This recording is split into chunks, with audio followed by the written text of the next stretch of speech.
Hello everyone, welcome you all to Dr. Rohini's Sthree, a channel dedicated to women's health. When compared to our previous generation, in this generation we are less healthier, diseases are increasing, and we are less stronger than our ancestors.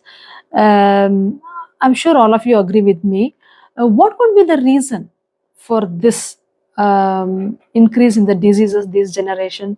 There are multiple factors, including our lifestyle, and one of the common reason could be these endocrine disrupting chemicals.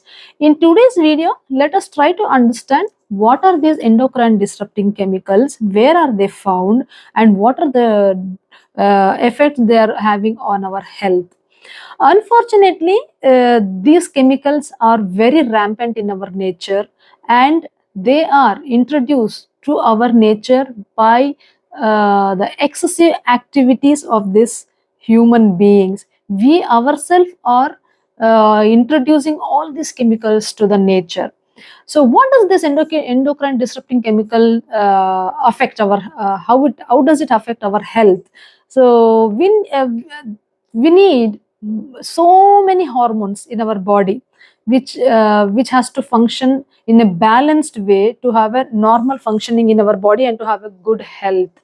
What does these endocrine chemicals does? Either they act like a hormone and increases the action of certain hormones, or they may oppose the action of certain hormones and they nullify the effect of certain hormones. So they cause this imbalance in the hormones, which definitely is going to have a effect on our health.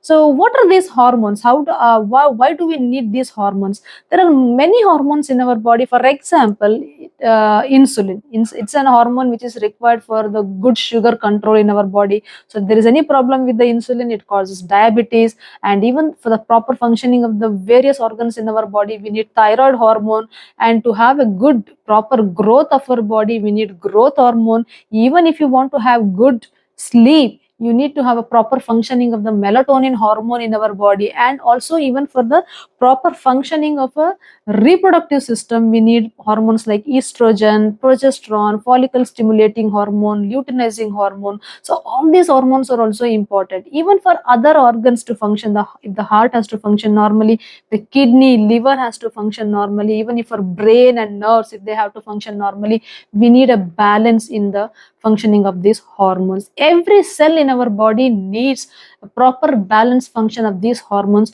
to have a good health. So when these endocrine disrupting chemicals causes imbalance in our hormonal system, it's going to have a wide effect on our health. So what are these endocrine disrupting chemicals? Believe me, there are more than 100,000 such chemicals in our nature.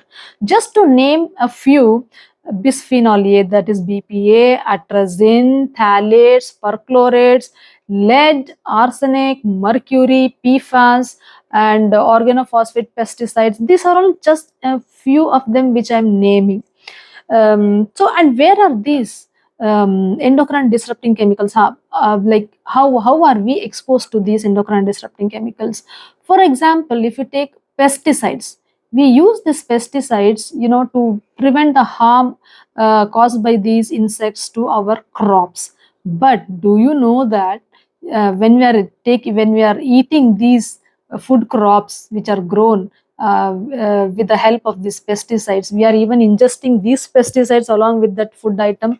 So those pesticides may contain DDT, atrazine, all those chemicals. And also nowadays, the toys which are made for the kids to play, they are also uh, having so many chemicals like lead, phthalates, arsenic, and all. And also the feeding bottles which they manufacture for the infants to have milk, and the pacifiers, which is very rampantly used nowadays, also contains many chemicals like phthalates, leads, BPAs, and all. And also we use many cosmetics and on our skin to make ourselves beautiful, to keep our skin healthy. But unfortunately, through those cosmetics, We are exposed to so many chemicals, and even the sunscreen which we are using to protect our skin from the damage caused by the sun, that also contains many chemicals like benzophenols and oxybenzones.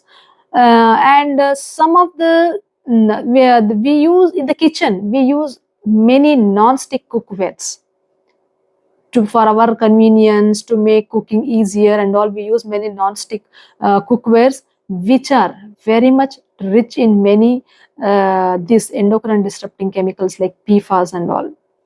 So unknowingly in our day-to-day activities, in our daily routine life, we are getting exposed to so many chemicals. And also even in the medical field, the bags which we use to store blood or IV fluids or the tubings and even the gloves which we use, they are also rich in many chemicals like the BPAs, phthalates, parabens, all those chemicals. And also the use of plastic is so rampant in our nature, and everybody knows how harmful it is to use the plastics. They are also rich in so many chemicals like phthalates and BPAs and all. And also the food packages which we use and the cans which we use to pack the foods, all those things are also very high in these endocrine disrupting chemicals. And also the cigarette smoke is also very rich in endocrine disrupting chemicals. And some of the natural products like soy are also contain some of the naturally occurring endocrine disrupting chemicals.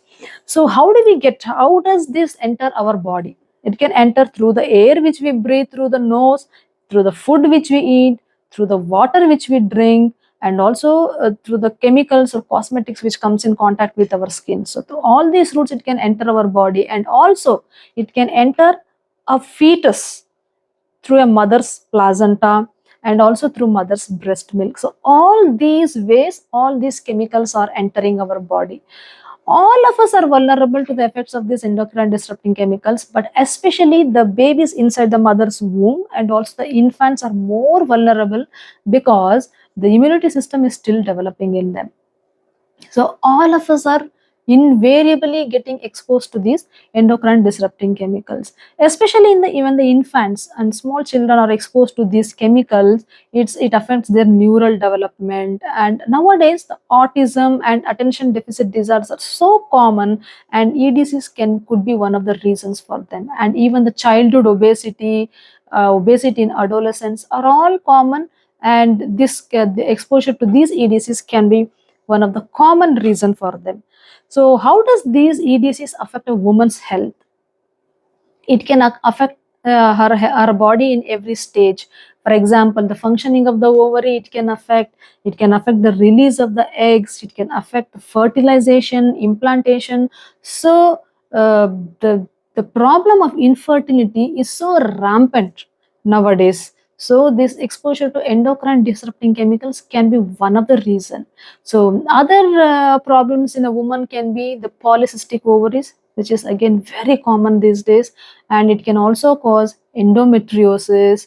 It can cause fibroids, fibroids and polyps. So all these problems are can be caused by these endocrine disrupting chemicals. And also it can cause cancers like breast cancer, ovarian cancer, and even the endometrial cancer.